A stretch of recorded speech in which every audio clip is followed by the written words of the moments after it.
தமிழகமெங்கும் கிளைகள் கொண்ட Annamal institute of hotel management and hospital management படிப்பில் சேர்வதற்கான அட்மிஷன் நடைபெறுகிறது. ஹாலிடேஸ்னாலே அது நம்ம GT ஹாலிடேஸ் தான். GT holidays, South India's #1 travel brand. You know you are special when you're with GT holidays. இரண்டு பேரரசர்கள், ராஜராஜ சோழர், ராஜேந்திர சோழ தேவர். இவர்கள் இருவரை தவிர இந்திய பெருநில பரப்பிலிருந்து கடல் கடந்து அயல் நாடுகளை வென்று இந்திய வரலாற்றில் எங்கும் காண முடியாது. நம்முடைய கன்னியாகுமரி முதலாக இமயமலை வரையிலே கீழை பகுதியை சார்ந்த நிலையிலே வங்கக்கடலை ஒட்டிய நிலப்பரப்பு முழுவதுமாக தம்முடைய ஆட்சி பரப்பினை பரப்பியவர்கள் இந்த இரண்டு பேரரசர்கள். ராஜேந்திர சோழனுடைய மறு அவதாரமாக நம்முடைய பாரத பிரதமர் அவர்கள் கங்கையிலிருந்து வெள்ளிக்குடத்திலே அந்த கங்கை நீரை கொண்டு வந்து பெருவுடையாருக்கு அங்கே வழிபாடு தீபாராதனை உள்பட செய்த பொழுது நம்முடைய பாரத பிரதமர் அவர்கள் ராஜேந்திர சோழனுடைய மறு அவதாரம் போல அவர்கள் அங்கே உரையாற்றி கே. அண்ணாமலை ஐயா அவர்களை நான் குறிப்பிட்டு சொல்லியாக வேண்டும். ஸ்ரீ ராஜராஜ சோழர், ஸ்ரீ ராஜேந்திர சோழர் நம்முடைய தமிழ் சமுதாயம் உலகிற்கு ஒரு எடுத்துக்காட்டாக விளங்குவதற்குரிய இலக்கணமாக, இலக்கியமாக இது அமையும். அந்த நிலையிலே இந்த இருபெரும் உலோக பிரம்மாண்டமான சிலைகளை நாம் உருவாக்குவோம். மாமன்னர் ஸ்ரீ ராஜேந்திர சோழர் புகழ் ஓங்குக. தமிழ் உறவுகள் அத்துணை பேரையும் தஞ்சாவூர் தமிழ்ச்சங்கத்தின் சார்பிலும் சோழ சேனை சார்பிலும் வணங்கி வாழ்த்தி எங்கள் நன்றி எறிதலை தெரிவித்துக் கொள்வதற்கான ஒரு காணொளி பதிவினை இந்நாள் ஒரு நன்னாளாக திகழ்கின்ற ஒரு பெருநாளில் இந்த பதிவினை நாங்கள் தமிழ் உலகத்திற்கு பணிந்து அளிக்கின்றோம். நண்பர்களே, தமிழ் இனத்தினுடைய எழுச்சி மிகுந்த இரண்டு பேரரசர்கள் ஸ்ரீ ராஜராஜ சோழர், ஸ்ரீ ராஜேந்திர சோழ தேவர். இவர்கள் இருவரை தவிர இந்திய பெருநில பரப்பிலிருந்து கடல் கடந்து அயல் நாடுகளை வென்று தம்முடைய ஆட்சிக்கு உட்படுத்திய பெருமக்கள் அல்லது பேரரசர்கள் என்பாரை இந்திய வரலாற்றில் எங்கும் காண முடியாது. அவ்வகையிலே ஒப்பரிய, இணையற்ற, அற்புதமான கடற்படை, நிலப்படை, விலங்குகள் படை, குதிரைப்படை, யானைப்படை போன்ற படைகளிலேயெல்லாம் மிகவும் ஆற்றல் வாய்ந்த பெரும் எண்ணிக்கையிலே படைகளை கொண்டு தம்முடைய அரசியல் ஆளுமையினால், தம்முடைய ஆட்சி திறப்பாட்டினால், தம்முடைய அரசியல் சிந்தனைகளால் இந்த நாட்டை வளமாக மாற்றி வளமிக்க ஒரு பொருளாதாரத்தையும் தம்முடைய மக்களுக்கு படைத்து கலைகளிலேயும் இயற்கையிலேயும் வேறு தொழில்களிலேயும் பெரும் வளம் நிறைந்த ஒரு சோழ மண்டலத்தை நம்முடைய கன்னியாகுமரி முதலாக இமயமலை வரையிலே கீழை பகுதியை சார்ந்த நிலையிலே வங்கக்கடலை ஒட்டிய நிலப்பரப்பு முழுவதுமாக தம்முடைய ஆட்சி பரப்பினை பரப்பியவர்கள் இந்த இரண்டு பேரரசர்கள். இந்திய பேரரசர்கள் என்று சொன்னால் அதற்குரிய இலக்கணத்திற்கு உரியவர்கள் இந்த இரண்டு தமிழ் பேரரசர்கள் என்பதனை நாம் பதிவு செய்ய வேண்டும்.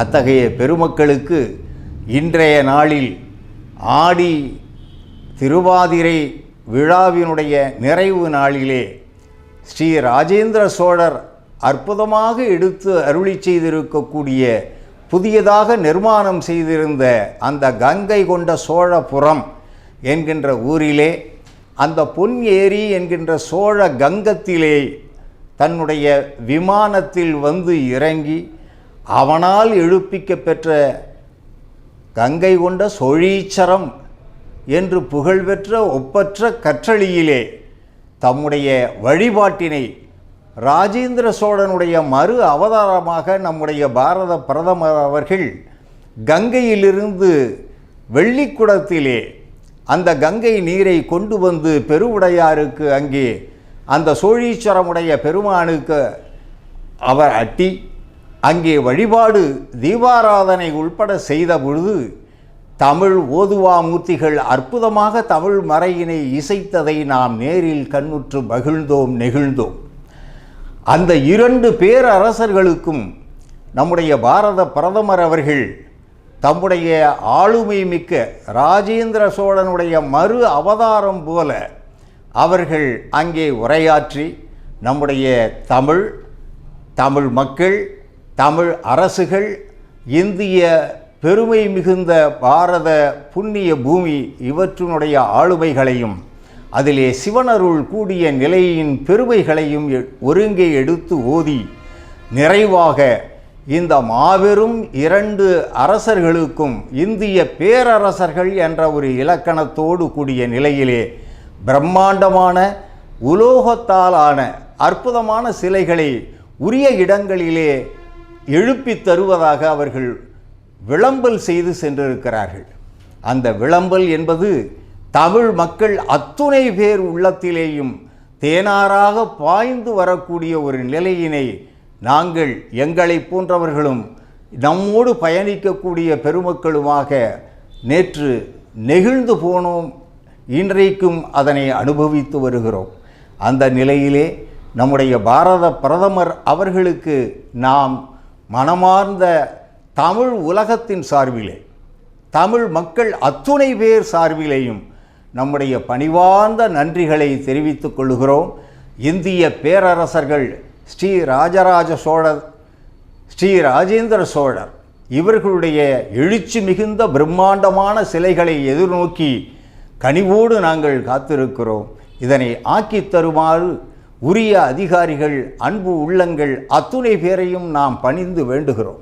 இந்த நிலையிலே இந்த பதிவிற்கு அந்த செயல்கள், அதன் முன் திட்ட வரைவுகள் இதனையெல்லாம் தஞ்சாவூர் தமிழ்ச்சங்கத்தின் சார்பிலே 1978 நாம் முன் வரைவாக வரைந்து அதனை நம்முடைய மாநில அரசு, மைய அரசுகளிடம் வேண்டி வந்தோம்.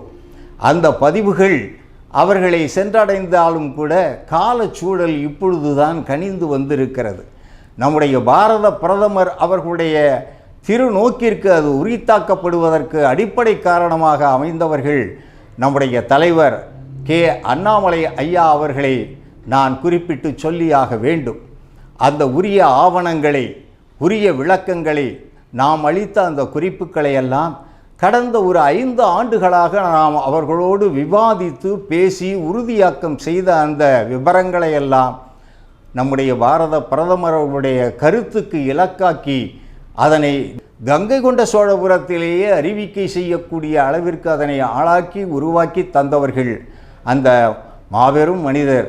அவருக்கு நாங்கள் தலைதாழ்த்திய வணக்கங்களை தஞ்சாவூர் தமிழ்ச்சங்கமும் சோழசேனையும் தெரிவித்து மகிழ்கிறது. அடுத்து இதனை அப்படியே அந்த கருத்து உருக்களை எல்லாம் நம்முடைய பாரத பிரதமர் அலுவலகத்திற்கு உரிய நிலையிலே எடுத்து சென்று உறுதியாக்கம் செய்து தருவேன். ஒரு தமிழன் என்ற முறையிலே இது என்னுடைய கடமையாகும் என்று அதனை உறுதியளித்து என்னை மேலும் மேலும் ஊக்கப்படுத்தி அதனை செயல் வடிவிலே நமக்கு உருவாக்கி தந்த பெருந்தகை நம்முடைய உச்ச நீதிமன்றத்தினுடைய நீதி அரசர் நம்முடைய அரங்க மகாதேவன் ஐயா அவர்கள் என்னை திருவண்ணாமலை மாநாட்டிலேயும் பிறகு SRM பல்கலைக்கழகத்திலே நடந்த அந்த மாநாட்டிலேயும் கண்டு இதனை உறுதி செய்தார்கள்.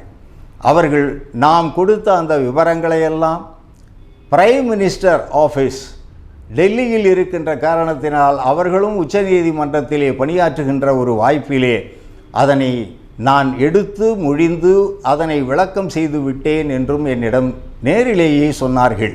உடனாக நம்முடைய சோழசேனை சதீஷ் அவர்கள் இருந்தார்கள், ரத்னவேல் பாண்டியன் கூட இருந்தார்கள். அதே போல அந்த SRM பல்கலைக்கழக வேந்தர் ஐயா இருக்கிறார்களே, பைந்தமிழ் வேந்தர் பாரிவேந்தர், அவர்களுடைய பரிந்துரையோடு நம்முடைய கருத்துரு JB நட்டா என்கின்ற தலைவர் வழியாக நம்முடைய பாரத பிரதமர் அவர்களுக்கு அளிக்கப்பெற்று அவர்களும் உளம் கொண்டார்கள். ஐயா பாரிவேந்தர் அவர்கள் இதனை உறுதியாக்கம் செய்வதற்கு என்னென்ன வழிவகை உண்டோ அதனை நாங்கள் செய்து தருவோம் என்றும் சொன்னார்கள். அதே போல அதே கருத்துரைகளை நம்முடைய ஆடிட்டர் குருமூர்த்தி ஐயா அவர்கள் அதனை பரிவோடு பரிசீலித்து அதனை அதே நம்முடைய பாரத பிரதமர் அவர்களுடைய அலுவலகத்திலே சென்று செலுத்தினார்கள். அவர்கள் உரிய விளக்கங்களையெல்லாம் சொல்லி என்னிடம் தனிப்பட்ட நிலையிலே மதுரையிலே வைத்து இதனை நிச்சயமாக உருவாக்கம் செய்து நாம் கொள்ளலாம், நம்முடைய தமிழ் சமுதாயம் உலகிற்கு ஒரு எடுத்துக்காட்டாக விளங்குவதற்குரிய இலக்கணமாக இலக்கியமாக இது அமையும். அந்த நிலையிலே இந்த இருபெரும் உலோக பிரம்மாண்டமான சிலைகளை நாம் உருவாக்குவோம். அதற்கு என்னென்ன வழிமுறைகள் உண்டோ அதனையெல்லாம் நான் உரியவர்களிடம் சென்று சேர்ப்பிப்பேன் என்று உறுதி சொன்னார்கள். அது இன்றைக்கு காரிய சித்தியாகி வந்திருக்கிறது. இவை யாவற்றுக்கும் பின்னணியாக நம்முடைய மலேசிய திருநாட்டில் இருக்கக்கூடிய பாலயோகி சுவாமிகளுடைய அருளானை அருள் ஆசி எனக்கு பரிபூரணமாக கிடைத்தது. மேலும் நம்முடைய தருமையாதீன குருமகா சன்னிதானம் அவர்கள் SRM பல்கலைக்கழகத்திலேயே இதனை உறுதியாக்கம் செய்தார்கள். கடந்த 5 ஆண்டுகளாக அவர்கள் அளித்து வரக்கூடிய இந்த ஊக்கம் என்பது அளப்பற்றது, ஒப்பரியது. அதே போல நம்முடைய திருவாரூர் சங்கர நாராயண பீடாதிபதி அவர்களுடைய அந்த முன்முயற்சியும் அவர்கள் இதன் மேல் கொண்டிருக்கக்கூடிய பரிவும் பாசமும் என்பது அளப்பற்றது. அவர்களுடைய அன்பிற்கு ஈடு இணையே கிடையாது. அவர்கள் ராசராசன் ராசேந்திர சோழனை இந்த சோழ மண்டலத்திலே உரிய இடங்களிலே அற்புதமாக பிரம்மாண்டமாக நாம் அமைத்து இந்த உலக தமிழர்கள் உலகம் முழுவதும் பரவி வாழ்ந்து கொண்டிருக்கக்கூடிய தமிழ் மக்கள் அவர்களுடைய உயர்ச்சியாக பெருமையாக விழுமியமாக நாம் நிலை நிறுத்துவோம் என்று உறுதி பயந்தார்கள். அது இன்றைக்கு அந்த கனவு இன்றைக்கு நனவாகி இருக்கிறது. அதனை நம்முடைய பாரத பிரதமர் அவர்கள் 27 ஜூலை 2025 நல்ல பகற்பொழுதிலே அதே கங்கை கொண்ட சோழபுர அந்த வளாகத்திலேயே உறுதியாக்கம் செய்தது மட்டுமல்ல, விளம்பல் செய்து இதனை விரைவாக இந்த பிரம்மாண்டமான இருபெரும் சிலைகளை இருபெரும் அந்த பேரரசர்களுக்குரிய சிலைகளை உருவாக்கம் செய்து நம்முடைய தமிழ் இனத்தினுடைய மாண்பினை உலகறிய செய்வோம் என்ற நிலையிலே அவர்கள் விளம்பல் செய்திருக்கிறார்கள். அதற்காக மீண்டும் மீண்டும் மீண்டும் தமிழ் மக்களின் சார்பிலே உலகளாவிய நிலையிலே பறந்து கிடக்கக்கூடிய பல்வேறு அமைப்புகளின் சார்பிலே தஞ்சாவூர் தமிழ்ச்சங்கம் மட்டுமல்ல, நம்முடைய சோழசேனை மட்டுமல்ல, உலகம் முழுவதும் இருக்கக்கூடிய இந்த ஒரு நிகழ்விலே தம்மை ஈடுபடுத்தி கொண்டிருக்கக்கூடிய அத்துணை அமைப்புகளுக்கும் தனிப்பட்ட ஆர்வலர்களுக்கும் பெருமக்களுக்கும் சான்றோர்களுக்கும் நம்முடைய தமிழக அரசிற்கும் நாம் நன்றி கடன் பட்டு இருக்கிறோம். அதனையே இந்த காணொளி பதிவின் வாயிலாக நாம் பதிவு செய்கிறோம். அவர்கள் அத்துணை பேரும் வாழ்வாங்கு வாழ்ந்து சிறக்க எல்லா வளமும் நலமும் பொருந்தியதாக தமிழகம் மட்டுமல்ல இந்திய பெருநாடும் சிறந்து உலக அரங்கிலே தனித்தன்மையோடு ஒப்பற்ற ஒரு மாநிலமாக பாரத நாடு பழம்பெரும் நாடு என்ற நிலையிலே மட்டுமல்ல, பாருக்குள்ளே நல்ல நாடு என்ற ஒரு இலக்கணத்தோடு இது சிறந்து விளங்கும். அதற்கு ஒரு முன்னெடுப்பாக இந்த 2 பெரும் தமிழ் பேரரசர்கள் இந்திய பேரரசர்களாக தமிழகத்தினுடைய மாண்பினையும் இந்திய திருநாட்டினுடைய மாண்பினையும் உலகிற்கு உணர்த்தக்கூடிய வல்லாண்மை சான்றுகளாக இன்றைக்கோ அல்லது நாளைக்கோ அந்த பிரம்மாண்டமான உலோகத்தாலான சிற்ப வடிவாக்கத்திலே நமக்கெல்லாம் அருளி செய்ய எழுந்தருளை இருக்கிறார்கள். அதனை தமிழ் உலகம் தமிழ் மக்கள் உணர்வோடு கூடிய நம்முடைய இளம் தலைமுறை அதனை வரவேற்று அதனை உரிய பாங்கிலே கொண்டு நம்முடைய புகழை தமிழகத்தின் புகழை இந்திய திருநாட்டின் புகழை உலகிற்கு உணர்த்துவோமாக. எல்லாம் வல்ல இறைவனுடைய அருள் அதற்கு பரிபூரணமாக கிட்டும். காலம் என்பது கனிந்து வரக்கூடிய இந்த கனிவு நம்முடைய பாரத பிரதமர் ஒப்பற்ற பிரதமர் நம்முடைய மோடிஜி ஐயா அவர்களுடைய அந்த திருவாய் மொழியினாலே நமக்கெல்லாம் நேற்றைக்கு பாலும் தேனுமாக கலந்த ஒரு நிலையிலே அமிர்தமாக கிடைத்தது. அவர்களுக்கு நம் தலைதாழ்த்திய வணக்கங்களையும் வாழ்த்துக்களையும் மீண்டும் மீண்டும் தெரிவித்து இந்த உரைப்பதிவினை நான் நிறைவு செய்கிறேன். மிக அற்புதமான ஒரு நாள் 27 ஜூலை 2025, மறக்க முடியாத ஒரு நாள். ஆடி திருவாதிரையை ஒட்டிய அந்த திருவிழாவின் நிறைவு விழாவிலே இந்த வாய்ப்பு நமக்கு தமிழ் இனத்திற்கு, தமிழ் நாட்டிற்கு மட்டுமல்ல இந்திய திருநாட்டிற்கே பெருமை சேர்ப்பதாக அமைந்திருக்கிறது. வாழிய தமிழம், வாழிய தமிழ் பேரரசர்கள் ராஜேந்திர சோழ தேவர், ஸ்ரீ ராஜராஜ சோழர், இவர்கள் பெரும்புகள் வாழ்க வாழ்க. காலத்தை வென்று நிற்கக்கூடிய நம்முடைய இனத்தினுடைய அடையாளங்களாக இருக்கக்கூடிய இந்த இருபெரும் மன்னர்கள், பேரரசர்கள், அவர்களுடைய புகழ் ஓங்குக ஓங்குக. தமிழ் மொழி உள்ள வரையில், தமிழ் இனம் உள்ள வரையில், தமிழ் நாடு உள்ள வரையில், இந்திய பெருநாடு உள்ள வரையிலே இவர்கள் புகழ் காலத்தை கடந்து ஓங்கி ஒலிக்கட்டும் ஒலிக்கட்டும் என்பதையே தஞ்சாவூர் தமிழ்ச்சங்கத்தின் சார்பிலேயும் நம்முடைய சோழசேனையின் சார்பிலேயும் அன்பர்கள் திருக்கூட்டம் அத்துணை பேர் சார்பிலேயும் நான் பதிவாக்கம் செய்து நன்றி தெரிவித்துக் கொள்ளுகிறேன். நன்றி நன்றி நன்றி.